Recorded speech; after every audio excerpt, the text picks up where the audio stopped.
हाँ बच्चों, तो आप सभी का मेरा लेक्चर नंबर 26 में स्वागत है। तो इससे पहले जो हमारा लेक्चर नंबर 25 हुआ था भैया, उस लेक्चर नंबर 25 में मैंने आपको विद्युत क्षेत्र और विभव प्रवणता के मध्य संबंध निकलवाया था। और आज का जो हमारा टॉपिक है वो बिल्कुल इजी है, लेकिन ये जो पूरा चैप्टर है वो उसकी पूरा चैप्टर है वो आज के टॉपिक पर डिपेंड करता है। यानी कि आज का जो टॉपिक है वो धुरी है। अगर इस चैप्टर में से कोई भी न्यूमेरिकल बनेगा तो वो इसी टॉपिक पर रिलेटेड बनेगा। और आज का टॉपिक है हमारा गोलीय कोश के कारण विद्युत विभव के मान की गणना। तो भैया हमारा टॉपिक है गोलीय कोश के कारण विद्युत विभव के मान की गणना। तो बच्चों याद कीजिए, मैंने आपको लेसन नंबर 2 में भी पढ़ाया था और लेसन नंबर 2 में मैंने आपको गाउस की एप्लीकेशन पढ़ाई थी कि किसी आवेशित गोलीय कोश के कारण विद्युत क्षेत्र की तीव्रता के मान की गणना। तो बेटा आवेशित, वापिस से वही चीज रिपीट कर रहा हूं आप लोगों के सामने, आवेशित गोलीय कोश। तो मैंने आपको एक दिन किसी लेक्चर में आवेशित गोलीय कोश और अनावेशित गोला दोनों का मैं अंतर बताया था। तो ये आवेशित गोलीय कोश है, तो बेटा गोलीय है तो गोला, आवेशित है तो ये चालक है और चालक पर आवेश सदैव उसकी सरफेस पर ही उपस्थित होता है। और कोश है तो अंदर से कैसा है, खोखला है। कैसा है, खोखला। ठीक है ना। अगर ये होता अनावेशित, ठीक है ना, अनावेशित गोलीय या अनावेशित गोला, तो आवेश कहाँ होता बेटा, इसके अंदर होता। आ रही बात समझ में। तो जो चालक होता है, चालक पर आवेश सदैव उसकी कहाँ उपस्थित होता है बेटा, सतह। ठीक है। तो सबसे पहले हम इस कारण निकालेंगे और सेम वही चीज है कि हम जिस पॉइंट पर कैलकुलेट करेंगे इलेक्ट्रिक पोटेंशियल, वो इसके अंदर भी हो सकता है, बाहर भी हो सकता है और सतह। तो मेजरली 3 कंडीशन है, उन तीनों कंडीशनों पर हम बारीकी से ज्ञात करते हैं। तो जरा ध्यान दीजिए। तो इसका जो थ्योरेटिकल पोर्शन है वो पोर्शन क्या है, एक बार आप पहले सुने और उसके बाद समझें और फिर अपनी ही लैंग्वेज में आप लिखें। बाकी आपको नोट्स अवेलेबल करा दिए जाएंगे, नो टेंशन। तो आप सुनिए।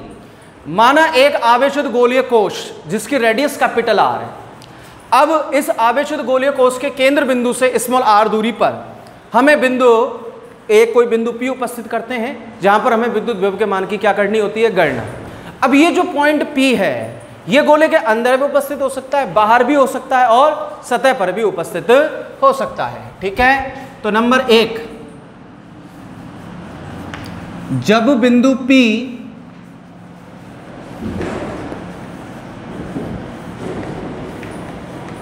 गोले के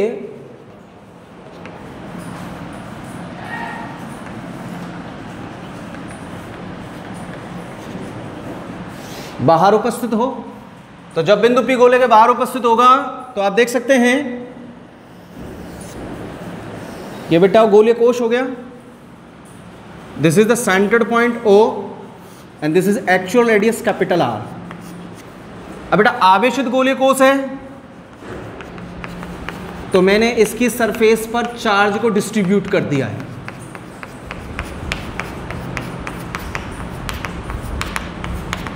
ठीक है। अब इस गोले के सेंटर्ड पॉइंट O से स्मॉल r डिस्टेंस पर यहां पर कोई एक पॉइंट P उपस्थित है, जहां मुझे विद्युत विभव के मान की क्या करनी है, गणना करनी। तो ये जो पॉइंट है ये कहाँ हो गया बेटा, आउटसाइड, यानी कि बाहर की ओर हो गया।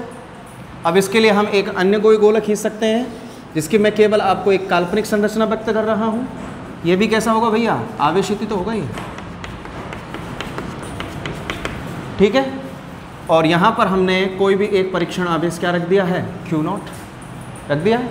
कोई दिक्कत है क्या किसी को? नहीं है। तो जरा ध्यान दीजिए। नॉर्मली जो हमारे पास सिचुएशन होती है विद्युत विभव की, जिसके बारे में हमने पढ़ा है कि किसी एकांक धनावेश को अनंत से विद्युत क्षेत्र में स्थित किसी बिंदु तक लाने में किया गया कार्य उस बिंदु पर विद्युत विभव के मान को व्यक्त करता है। तो देखो हर एक टॉपिक का अपना अलग से कंसेप्ट होता है, तो आपके दिमाग में आना चाहिए कि आज सर ने हमको आवेशित गोलीय कोश के कारण विद्युत विभव के मान की गणना करवाई है। तो बेटा मैंने यहाँ पर ये पॉइंट P माना है, अब इस पॉइंट P पर मैं परीक्षण आवेश Q नोट को लेकर आया हूँ। तो इस परीक्षण आवेश Q नोट को कहाँ से लेकर आया हूँ? अनंत से लेकर आया हूँ ना, तभी तो पॉइंट P पर विद्युत विभव निकल कर आएगा। तो भाई हम परिभाषा बनाएंगे सर, अनंत से परीक्षण आवेश Q नोट को हम विस्थापित करके कहाँ तक लेकर आए? पॉइंट P तक लेकर आए, ठीक है ना, जिसके कारण हम क्या ज्ञात करेंगे? विद्युत विभव के मान की कैलकुलेशन करेंगे, ठीक है। तो आप ध्यान देंगे कि सर हम जानते हैं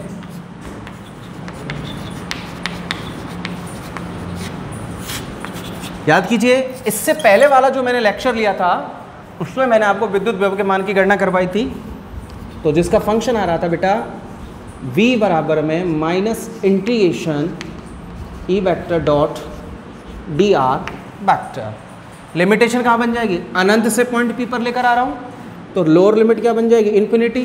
पॉइंट P पर लेकर आ रहा हूँ, पॉइंट P की सेंटर पॉइंट से डिस्टेंस कितनी है? r, तो अपर लिमिट कितनी बन गई बेटा? r, ठीक है। Any problem? No. This called is equation number first.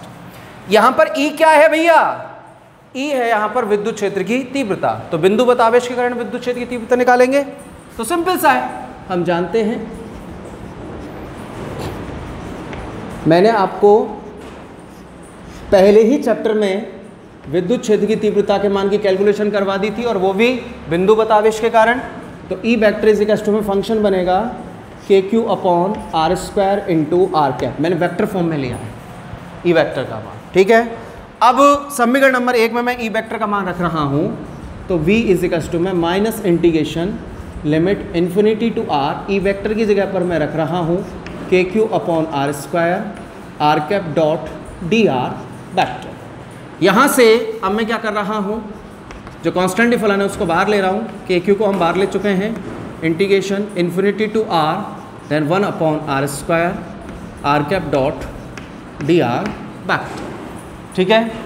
अब आप देखेंगे यहाँ पे थोड़ा सा मैं रफ वर्क कर रहा हूँ साइड में ही बेटा, R cap dot D R vector, इसको a डॉट बी से हम ओपन करेंगे, तो R cap mod of D R vector same direction में है, तो कॉस थीटा, यहाँ पर थीटा बराबर 0 डिग्री, कॉस 0 का मान 1, तो R cap dot D R vector, R cap परिमाण लेते ही सदिश बन जाएगा अदिश, और कॉस 0 का मान 1, आर कैप का मान 1, तो R cap dot D R vector बराबर में क्या बचेगा भैया? D R. बोलो ये बच रहा है कि नहीं बच रहा है? अब इस समीकरण में R cap dot D R की जगह पर मैं केवल डी आर लिख सकता हूँ क्या? नहीं। तो मेरे पास वैल्यू बनेगी v इज इक्वल टू में माइनस के KQ, ये तो आउटसाइड चल ही रहा है, then integration limit infinity to small r, और यहाँ पे मैं रख दूंगा 1 अपॉन आर स्क्वायर और डी आर। इससे क्या स्पष्ट हो रहा है कि मैं 1 अपॉन आर स्क्वायर का समाकलन कर रहा हूँ, किसके रेस्पेक्ट में? r के रेस्पेक्ट में कर रहा हूँ। तो वैल्यूशन क्या बनेगी? v इज इक्वल टू में माइनस KQ, ये चल रहा है, समाकलन लूँगा तो इसको मैंने लिख दिया r माइनस 2, ठीक है ना, अपग्रेड कर दिया, plus 1 divide by minus 2 plus 1 limit infinity to r, then v is equal to में माइनस के KQ, ये बचेगा माइनस के 1 अपॉन r और limit infinity to small r, ये बच गया। अब लिमिट रख दो और काम खत्म करो। तो देखिए भाई v इज इक्वल टू में minus KQ bracket start, minus 1 upon r की जगह पर क्या रखोगे? r, माइनस से माइनस प्लस 1 अपॉन इन्फिनिटी 0, तो v इज इक्वल टू में कितना आ जाएगा बेटा? KQ upon small r। ये जो विभव आ रहा है ये कहाँ आ रहा है? जब बिंदु P आवेशित गोलीय कोश से कहाँ उपस्थित है? बाहर उपस्थित है, तभी तो आ रहा है, ठीक है, पहली कंडीशन। तो देखो हमने आवेशित गोलीय कोश के कारण जब बिंदु P इस गोले से बाहर उपस्थित था तब हमने विद्युत विभव के मान की गणना की है। सेकेंडरी सिचुएशन में हम ज्ञात करेंगे जब बिंदु P गोले की कहाँ उपस्थित होगा? सतह पर उपस्थित होगा। तो सेकेंडरी सिचुएशन जब बिंदु P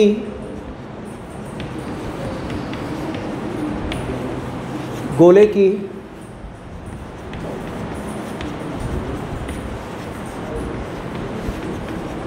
सतह पर उपस्थित हो।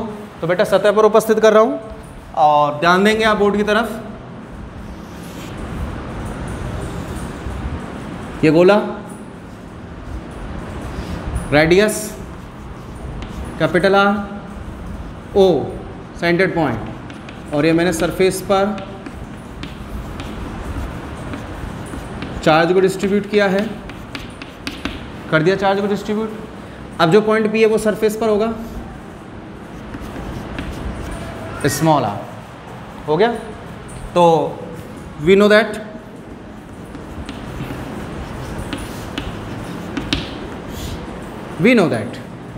कि वी आउट बराबर में अभी जस्ट आपने कैलकुलेट किया है के क्यू अपॉन स्मॉल आर किया है ना बेटा, for surface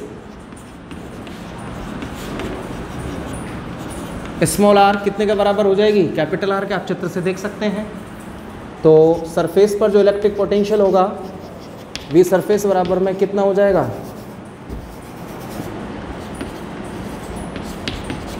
K Q upon capital R. ठीक है।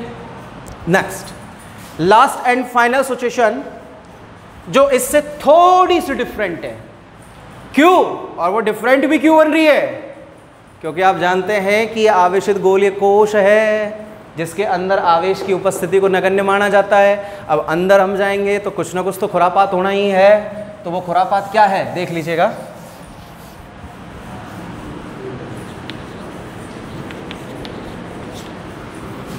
थर्ड, जब बिंदु P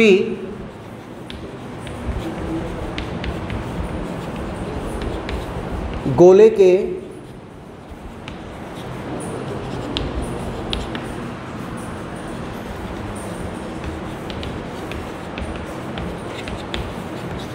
अंदर उपस्थित हो, तो जब बिंदु P गोले के अंदर, इस पर थोड़ा सा ध्यान देना है, थोड़ा सा ही, ज़्यादा नहीं।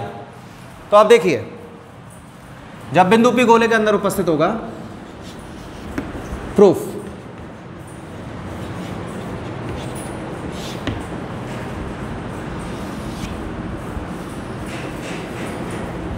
ये गोला हो गया बेटा, ठीक है, सेंटर्ड पॉइंट O, और इस गोले की जो वास्तविक त्रिज्या है ना, जैसे हम कह रहे हैं एक्चुअल रेडियस, वो कितनी हो गई, कैपिटल R। ठीक है।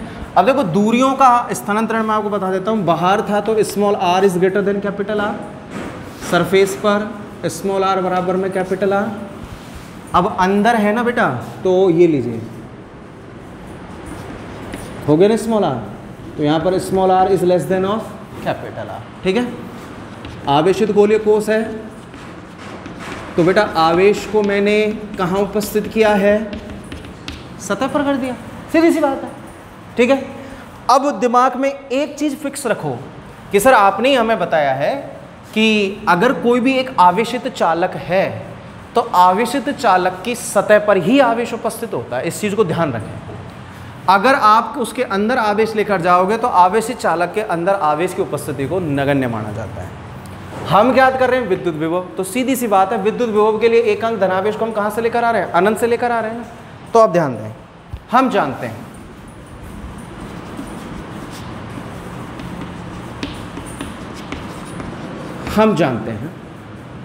कि वास्तविक जो इलेक्ट्रिक पोटेंशियल होता है उसका सूत्र क्या होता है, V equals to minus integration infinity to R E vector dot dr vector. बन गया ना। अब थोड़ा सा यहाँ ध्यान दीजिए, यहाँ पर मैं इनसाइड याद कर रहा हूँ, तो फॉर एग्जांपल ये इन्फिनिटी सिचुएशन है, यहाँ पर ये परीक्षण आवेश Q नॉट रखा हुआ है। अब मैं इसको पहले यहाँ से यहाँ लेकर आया, भाई अनंत से पहले यहाँ लेकर आ रहा हूँ, फिर कहाँ लेकर जाऊँगा, अंदर, क्योंकि पॉइंट P कहाँ उपस्थित है, अंदर उपस्थित है ना। तो विद्युत क्षेत्र की तीव्रता बाहर और अंदर एक समान नहीं है। विद्युत क्षेत्र की तीव्रता कैसी हो रही है, अलग अलग हो रही है। तो विद्युत क्षेत्र की तीव्रता अलग अलग हो रही है तो समाकलन को तोड़ेंगे क्योंकि दो सिचुएशन बन रही है। तो मैं यहाँ पर लिखूंगा विद्युत क्षेत्र एक समान नहीं है। एक समान क्यों नहीं है वो मैंने आपको बता दिया, क्योंकि यहां पर तो विद्युत क्षेत्र उपस्थित हो सकता है, लेकिन यहां पर तो अंदर आते ही विद्युत क्षेत्र का मान कितना हो जाएगा, 0। इसलिए एक समान नहीं है ना।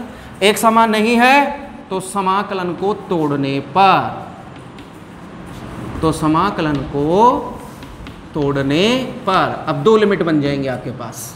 अब वो दोनों लिमिट कैसे बनेंगी? b बराबर, पहली लिमिट अनंत से सतह तक लेकर आ रहे हो, तो अनंत से सतह तक लेकर आएंगे तो सतह की केंद्र बिंदु O से दूरी कितनी है? कैपिटल R ही तो है ना, तो minus integration infinity to capital R E vector dot D R vector plus, ठीक है।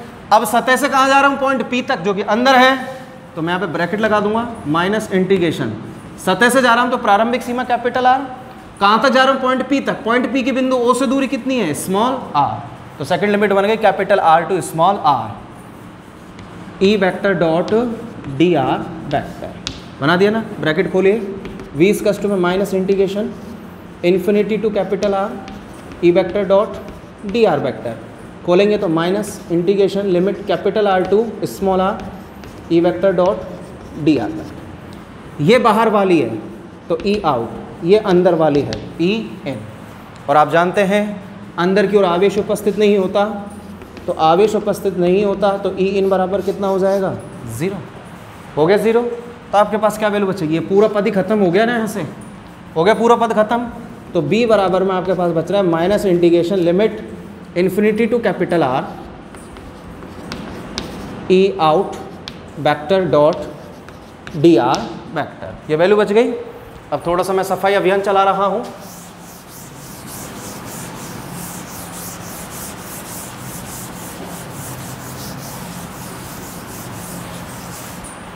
अब यहां से देखो भैया, ये वाला जो समीकरण है ना, इसको उठा लाइए, v बराबर minus integration limit infinity to capital R E vector dot D R vector, ठीक है, ये बाहर की ओर की है, तो b बराबर minus integration infinity to capital R E vector का मान मैं रख रहा हूँ K Q upon small r square r cap dot D R vector, रख दिया मैंने। अब देखो r cap dot D R vector को मैंने यहाँ से खोला है, तो डायरेक्टली सेम वही कंडीशन, दोहराने से कोई मतलब नहीं है, सीधा ही मान रख रहा हूँ मैं।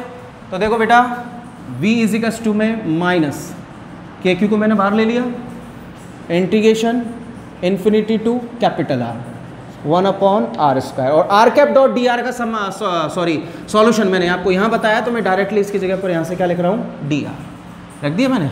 अब देखिए b बराबर माइनस के क्यू समाकलन, समाकलन भी क्या बचेगा? माइनस के 1 upon r limit infinity to capital R, limit रखें भैया, रखिएगा, तो b बराबर minus K Q bracket start minus 1 upon small r की जगह पर क्या रखोगे? पहले कैपिटल R, माइनस से minus plus 1 upon infinity, 1 upon infinity 0, minus से माइनस प्लस, तो v बराबर में क्या आ जाएगा बेटा?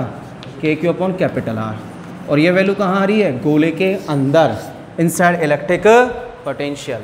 अब ये हमने निकाल लिया अंदर की ओर। अब आप देख सकते हैं बाहर कहाँ निकाला था? ये रहा, वी आउट इज कस्टम K Q upon small r, surface K Q upon capital R, inside जिसका कैलकुलेशन मैंने यहाँ से निकाला है वी इन इज कस्टम में के क्यू अपॉन कैपिटल R। अब आप देख सकते हैं कि जो इलेक्ट्रिक पोटेंशियल आवेशित गोलीय कोश की सतह पर प्राप्त हो रहा है ना बेटा, वही कहाँ प्राप्त हो रहा है? अंदर भी प्राप्त हो रहा है। तो मैं यहाँ पे लिख सकता हूँ सर V सरफेस बराबर में V इन बराबर में के क्यू अपॉन कैपिटल R, ठीक है। ये हो गया आपके पास आवेशित गोलीय कोश के कारण विद्युत विभव के मान की गणना, ठीक है भैया। इसके बाद इसका एक नॉर्मल सा ग्राफी निरूपण है, उसको भी मैं आपको अभी हाथों हाथ क्लियर करा देता हूं, तो जरा ध्यान दीजिएगा।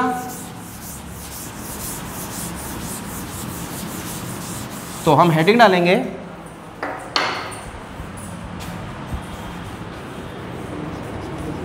हमारा टॉपिक बनेगा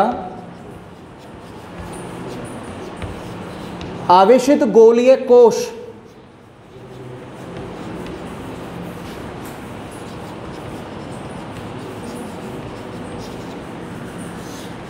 आवेशित गोलीय कोश के कारण उत्पन्न विद्युत विभव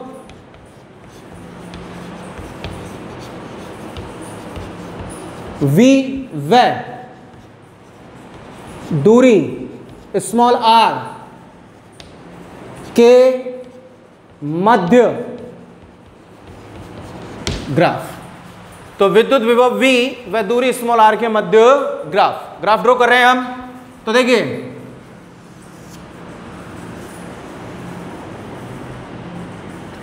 ये गोलीय कोश है,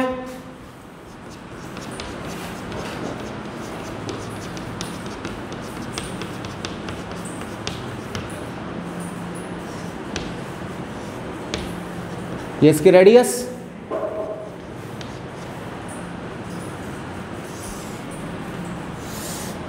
ठीक है, ये हो गई सतह। अब देखो ये भी हो गई सतह, सतह पर स्मॉल r बराबर कैपिटल R, ठीक है ना। अंदर की ओर small r is less than of capital R और बाहर की ओर small r is greater than of capital R, ठीक है। अब देखो सतह पर और अंदर की ओर k अपॉन कैपिटल R है, तो उसको तो हम बता ही देते हैं, यहाँ पे लिख ही देते हैं, V surface is equal to में KQ अपॉन कैपिटल R। हो गए सरफेस पर। अब जो सरफेस पर वही कहाँ है, अंदर है, तो उसको शो करने की जरूरत नहीं है। बाहर की ओर देखो, बाहर की ओर का फंक्शन था B out is equal to में KQ upon small r। K constant को अगर मैं यहाँ से हटाऊंगा तो बाहर की ओर जो विद्युत विभव आ रहा है वो दूरी स्मॉल r के कैसा है, व्युत्क्रमानुपाती, तो एक कर्विकल लाइन प्राप्त होगी। तो ये देखिएगा,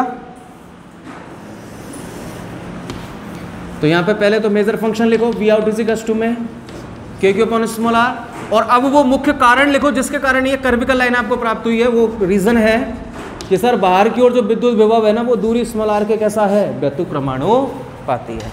तो उपरोक्त ग्राफ किसी आवेशित गोलीय कोश के कारण उत्पन्न विद्युत विभव व दूरी स्मॉल r दोनों के मध्य ग्राफीय निरूपण को क्या करता है, व्यक्त या प्रदर्शित करता है, ठीक है।